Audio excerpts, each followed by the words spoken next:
Okay, we're all set to go now for the session 1, which is an institutional session from KOBIC. Next is NGDC and DDBJ. So let me go first.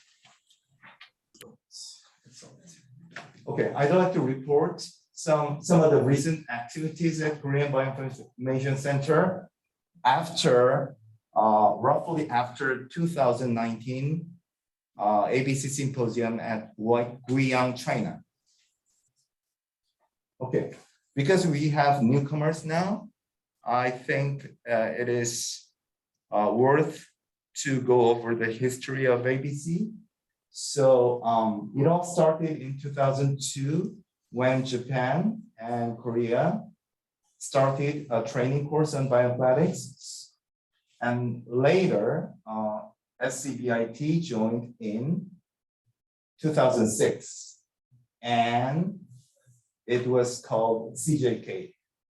And in 2019, Dr. Saito gave a brilliant suggestion as to the name, very catchy name though, ABC. So it as it is now, ABC Symposium. And along the way, the nature of this event evolved a lot. At first, it began as a training course because at that time, bioinformatics was quite new and there were no enough teaching materials like YouTube or no Coursera or no nothing. So we started a training course for students, but in 2008, we included a symposium session as well. Up until in 2016, we decided to take out the training course part because at that time, the learning materials and bioinformatics was abundant everywhere. We didn't need to maintain the training course part. So the event has been called under many different names, such as JK Bioinformatics Training Course, CJK Bioinformatics Training Course and Symposium, up until ABC Symposium. But although the name has been changed a lot, the event itself was very persistent and resilient, except in 2013 for a Japanese earthquake, and last year because of COVID-19 pandemic. And the history of ABC is also reflected in the history of our center, because at first, our center was called National Genome Information Center, but in 2006, when China joined, it became KOBIC. And along the way, we had many KOBIC directors, partly because KOBIC directors have officially 3-year term, although a longer period of term is possible as well. And in 2019, we had some difficulty of absence of leadership for almost 2 years. And that's why we had a discussion of an international collaboration with Japan and China, but that discussion did not go further and was to put on hold because there was an absence of leadership. But luckily, we have Director Kim now, and I hope that he continues like forever. Yeah. Because stable leadership is very important for stability of this symposium and stability of our center. Okay, so having said that, since 2019, KOBIC has been progressing a lot. I would say skyrocketing, because we have brand new building and new state-of-the-art server room, and we have more people, more than 2-fold increase, and a lot more funding, about 8-fold increase. Although much of it gets spent in the whole genome sequencing costs. And we have more people and more funding and new building, new equipments because we have new big projects. There are two actually. One is Biodata Station Project and the other is National Genome Project. So the first one is Biodata Station Project. So the long-term goal of this project is to collect all types of biological data. In other words, it's not just omics data, all types of biological data that were produced from all grants from government funding. Conceptually, the project is about to construct a data dam that can store data and provide them to whoever in need. That's what it is. When we were doing this project, we received many critics and questions from researchers in Korea, and especially from bioinformatics and genomic scientists, where data deposit is a very common practice. And their question is that to publish a paper, I already deposit data somewhere after all, such as some established international data repositories. So why KOBIC bothers to make another repository in Korea? That was one of the frequently asked questions. But the fact is that the data deposit requirements from journals are surprisingly low. So in this 2017 survey paper, only 10% of biomedical journals absolutely requires data deposit, okay? Whereas a whopping 30% of the journals do not mention data deposit at all. And in between, there are gray zones. So considering all these gray zones, I guess there are more journals that you can publish your paper without data deposit than you can't. So what I'm trying to say is that to make data sharing more active, funding agencies need to act too, okay? Because journal policy alone is not enough. And okay, so while journals, something that needs to be considered is that, by the way, this is not an official KOBIC standpoint, it's just my personal point of view, not the government or KOBIC's official point of view. While journals are international, funding agencies are national.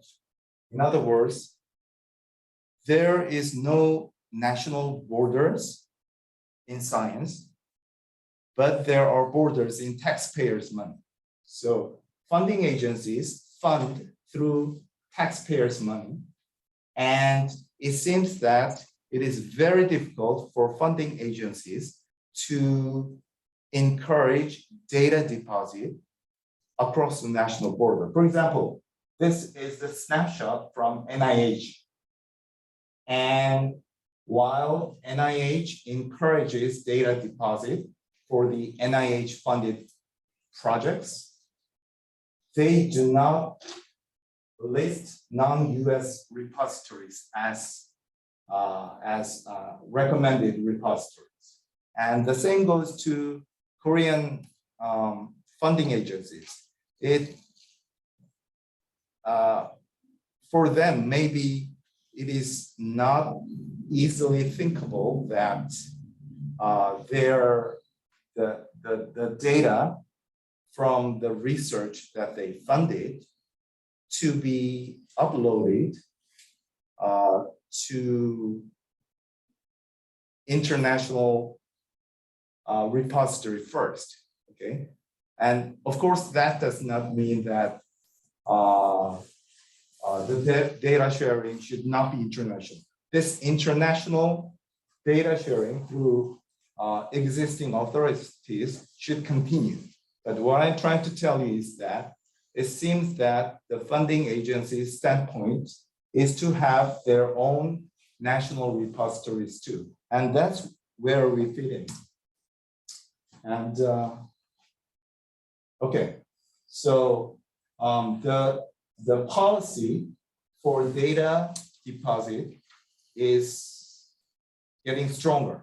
So for example, for NIH, to get an approval for NIH funded grants of any amount, researchers need to file a data management plan and prove that they deposited the data according to the plan.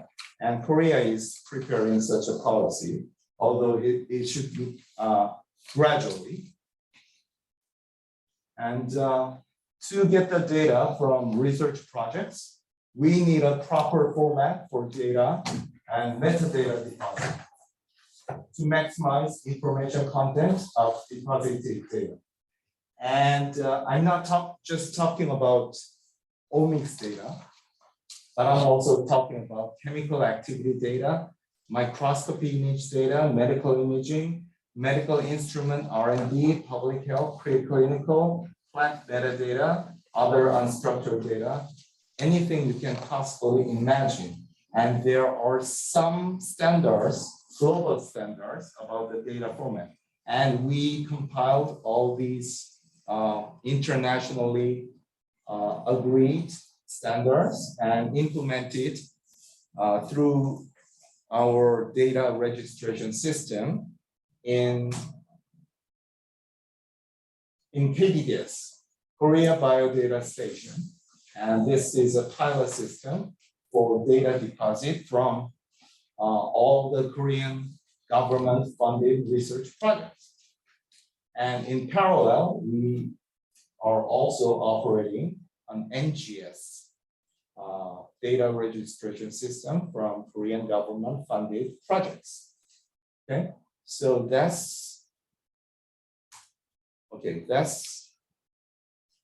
that was all I needed to say about Biodata Station project.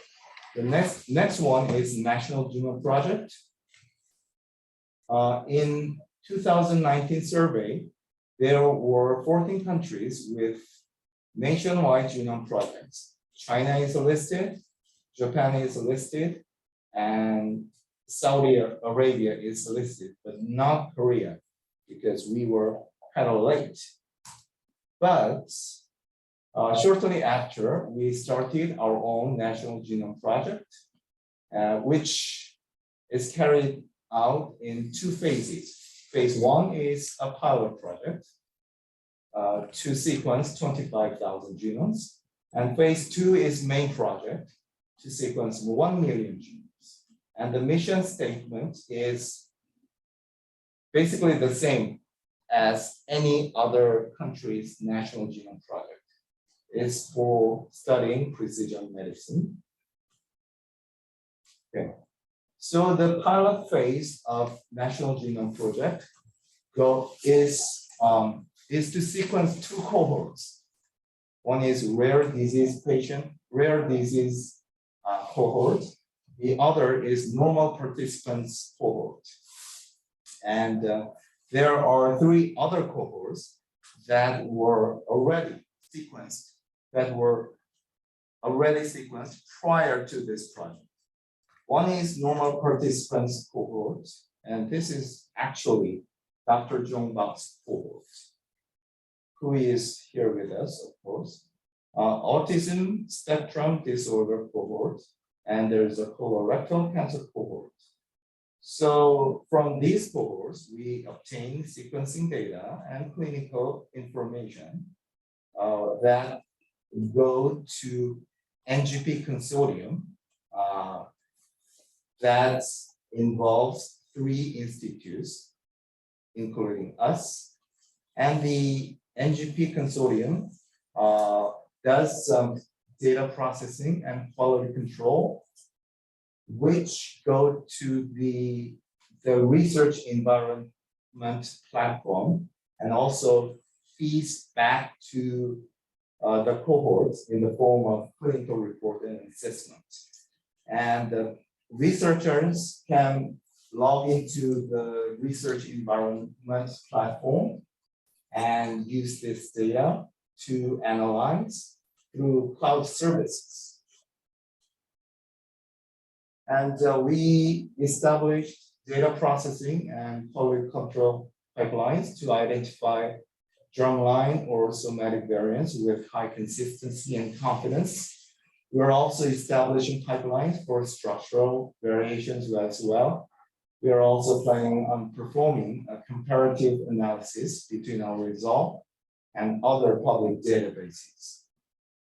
The result from data processing and QC goes into the research environment platform and provided to researchers. The report contains important genetic features of each sample. Okay, this is the research environment platform that is constructed from other institutes, and researchers can access and analyze the National Genome Project data. For example, processed whole genome sequencing data and de-identified clinical information. And this is a secure workplace. And from 2023, there will be the next phase of NGP, aiming to collect samples and data from 1 million participants, 30% from existing cohorts, 70% from newly recruited participants. And the 1 million participants will consist of rare disease patients, cancer patients, secure incurable disease patients, normal and healthy participants. And from the phase 2, the data will include not only whole genome sequencing, but also multi-omics data, as well as longitudinal clinical information and personal health records. And the research environment platform will be expanded with a dynamic consent system. So the researchers can use the data for a wide range of purposes without any ethical and legal issues. Okay, so in summary, I presented the 2 major projects that keep us busy, the National Genome Project and Korea Biodata Station Project. And let me end my talk by saying that may our collaboration continues. I already put an NGDC logo in the Symposium website. Thank you.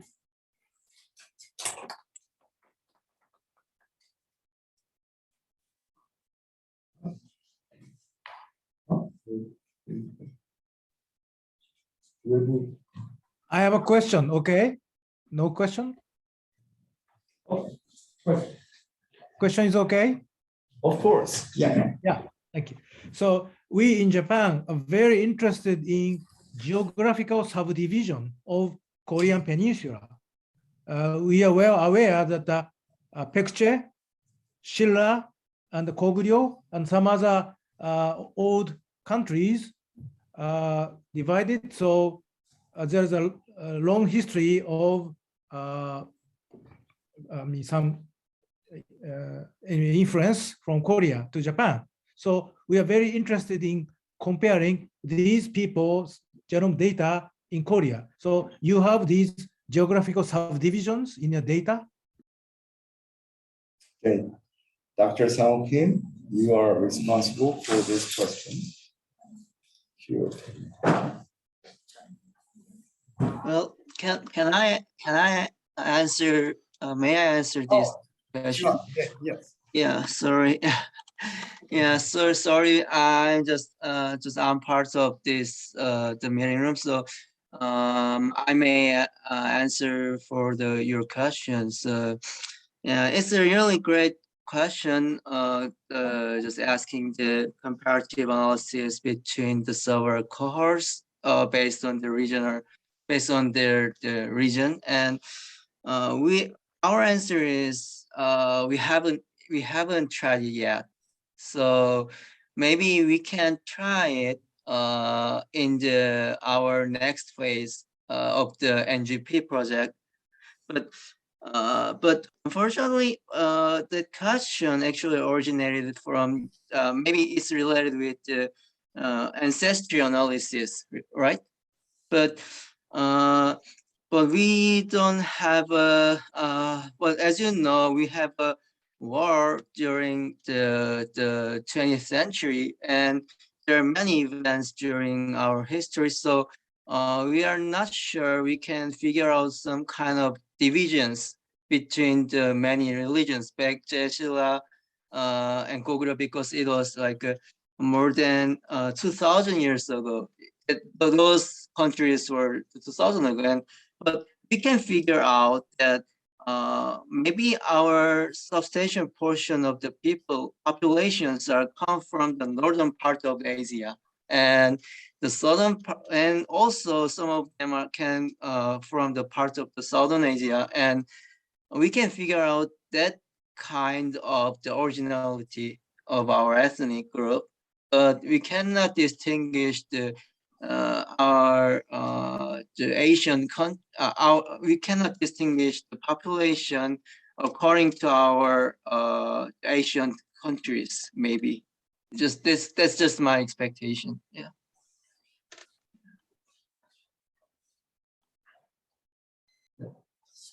Okay, so, Can I have a question?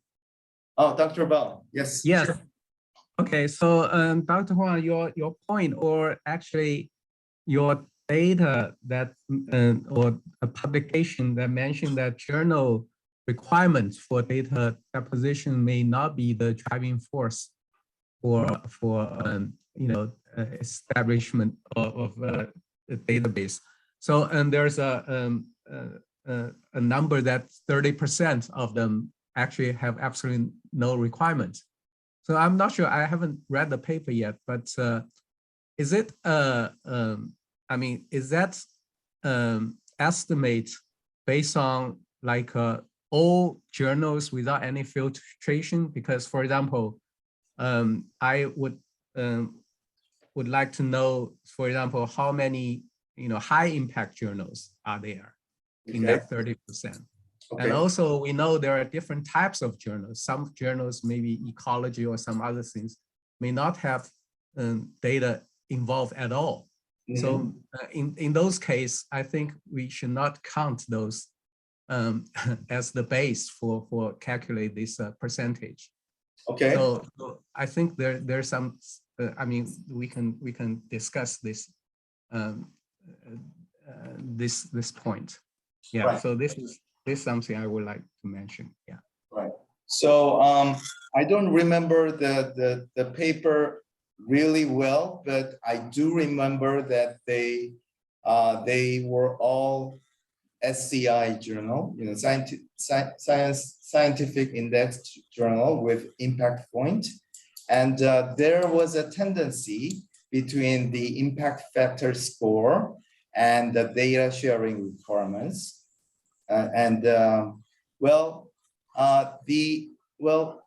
But ecology journals produce data as well, and it's not really.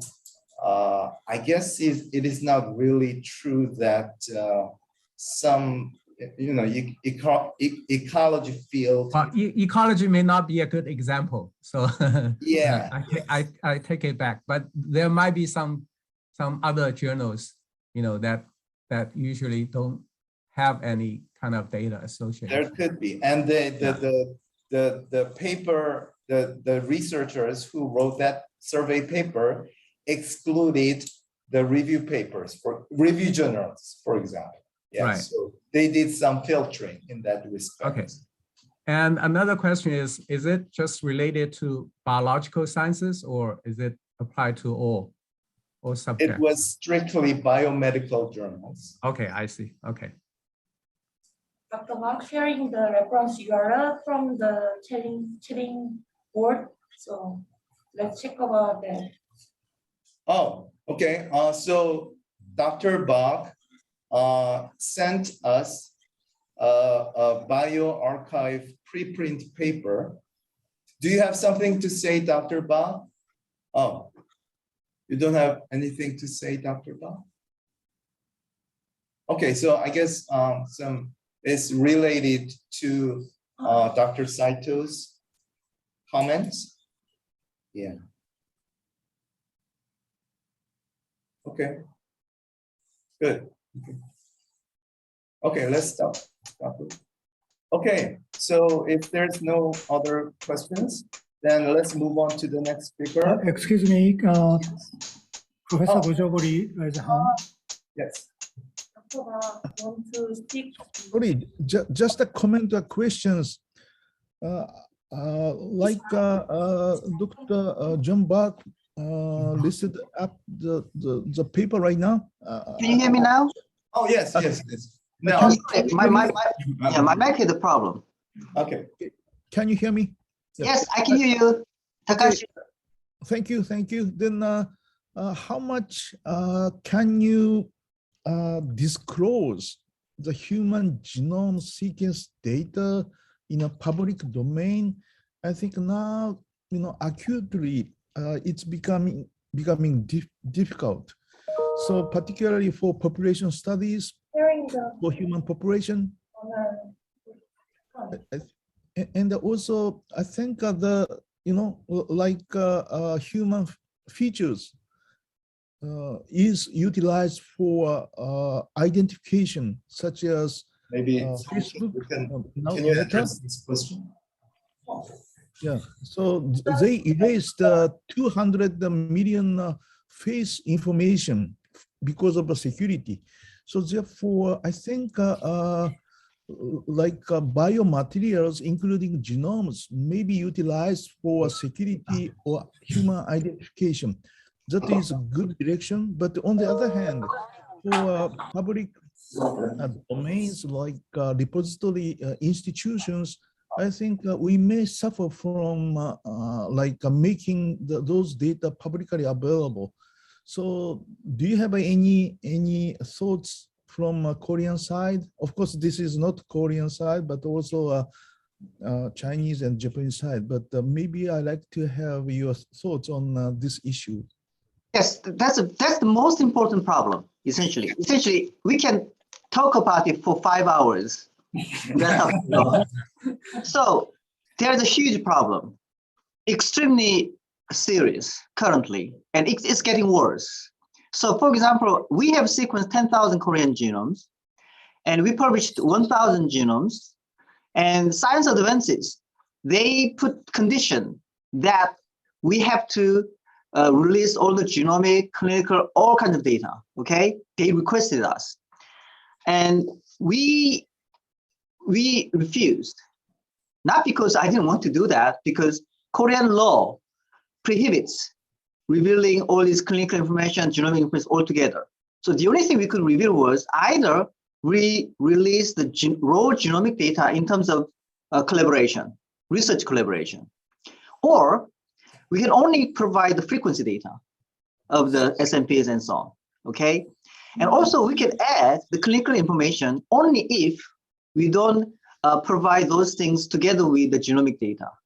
So there's a barrier. So we have to overcome this. In my opinion, there are many technical, technologies which enable us to release those without any problems. However, it's just the society and policy and everything. I think we should really fight that sort of conservative attitude, because as an expert, I don't see any security holes or problems whatsoever and so on. So that's a big problem. And my suggestion is, for example, ABC, we can actually make some kind of announcement to the governments that although there is a risk of course, security breach, whatever, but if you think of that, then what about all this, GPS information, mobile phone information, identity, breaches, all kinds of problems in the society. Our genomic data is much harder to hack or break, okay? So we should, in my opinion, have a kind of announcement or some recommendation to the society. To answer Saito's question on the regional differences among Koreans, yes, there are.